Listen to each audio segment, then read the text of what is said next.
আসসালামু আলাইকুম। আশা করি সকলে ভালো আছেন, সুস্থ আছেন। আমরা প্রায়ই রাতের বেলা বাইরে বের হই একটু হাঁটাহাঁটি করার জন্য, আরিশা যেন খেলতে পারে। আর এখন হচ্ছে রোজাইরা, ও হাঁটাহাঁটি করতে চায় বাইরে, তাই আমরা প্রায়ই দেখা যায় রাতের বেলা বাইরে বের হই। সবাই পুরো ফ্যামিলি একসাথে বের হই। এটা আগেও ছিল, যখন আমি টুটল ছিলাম তখনও আমরা বাইরে বের হইতাম। এখন যখন বাচ্চারা হয়েছে তখন আমরা হাঁটাহাঁটি করার জন্য বাইরে বের হই। তো রাতের বেলা আমরা হাঁটাহাঁটি শেষে তখন টুটুলকে বলতেছিলাম, তুমি কি কিছু খাবা? ও বলতেছিল, যে খাওয়াবো আজকে? আমি বল, হ্যাঁ খাওয়াবো, তুমি যা খেতে চাও তাই খাওয়াবো। তাহলে ডিনার করো।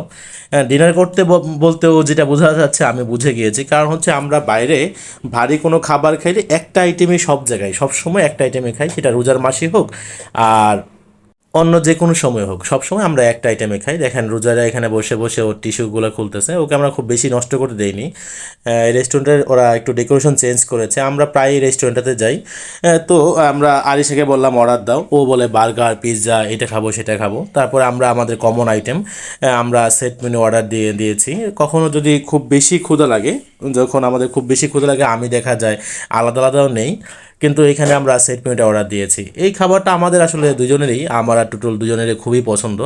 আমাদের মানে আমার বিশেষ করে ফেভারিট ডিশ বলতে গেলে এই ফ্রাইড রাইস, ফ্রাইড চিকেন, আর হচ্ছে চাইনিজ ভেজিটেবলটা যেটা থাকে, এইটাই হচ্ছে। কখনো কখনো দেখা যায় টুটুলকে আমি বলি যে আজকে আমি আলাদা নেবো, যত পারি তত খাবো, কিন্তু দেখা যায় সেট মেনুর যে একটা পরিমাণ, ওটা শেষ হলে আর খাওয়া যায় না। এখানে এই রেস্টুরেন্টে কিছু আপুরা ছিল, ওরা আমার ছোটো মেয়ে রোজার হাতে অনেক মেশার চেষ্টা করেছে, কিন্তু ও মেশেনি।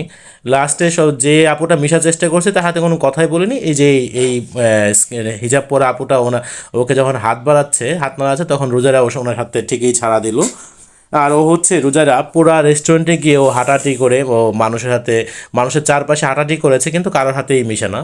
ও যখন 1 বছরের কম ছিল তখন বাইরে গেলে কারোর হাতে মিশতো, কিন্তু এখন দেখা যায় কারোর হাতে মিশে না, বাবার হাতেই থাকে। আর আরিশা আবার, ও আবার নিচে একা একা নিচে গিয়ে একা একাই নিজে নিজে গিয়ে কোক নিয়ে চলে আসছে ফ্রিজ থেকে। তো রেস্টুরেন্টের লোকটা তখন হাসতেছিল। ও বলতেছে, ও ডিনার খাচ্ছে আর আমরা কথা বলতেছিলাম। আরিশ আবার মাঝখানে মন খারাপ করেছিল, ও হচ্ছে খাবার টাবার রেখে একটু পর পর হচ্ছে নিচে যাচ্ছিল আসতেছিল, আমরা আবার ভয় পাচ্ছিলাম ও আবার হারায় যায় কিনা। আমাদের খাওয়া শেষে বাসায় চলে আসছি, আসার সময় আমরা কিছু বাজার নিয়ে আসছিলাম। সেটা হচ্ছে নিত্য নিত্য কিছু অল্প কিছু বাজার, প্রয়োজনীয় বাজার, মুড়ি, ডাল, চিনি, তারপর হচ্ছে তৈল, হুইল গুঁড়া, তারপর হচ্ছে ভীম সাবান, এই টাইপের কিছু আইটেম আমরা নিয়ে আসছিলাম। টুটুল আবার এগুলা সবগুলাই খুব সুন্দর করে গুছিয়ে রাখে। ও হচ্ছে একটু সব কিছুই গুছিয়ে রাখতে খুব পছন্দ করে। বাসায় আমাদের খুব সহজেই খুব কমই জিনিস আছে যেগুলো হারায়া যায়, আবার এমন কিছু জিনিস আছে ওই এমনভাবে গুছায়, দেখা যায় প্রয়োজনের সময় আমরা এই জিনিসটা খুঁজেই পেলাম না আর। আর এদিকে দেখেন রোজাইরাও আলিশা দুজনে বসে আছে ওর সাথে। টুটুলের বাজারে গোছানো শেষ। সম্পূর্ণ ভিডিও দেখার জন্য অসংখ্য ধন্যবাদ। আল্লাহ হাফেজ, ভালো থাকবেন সবাই।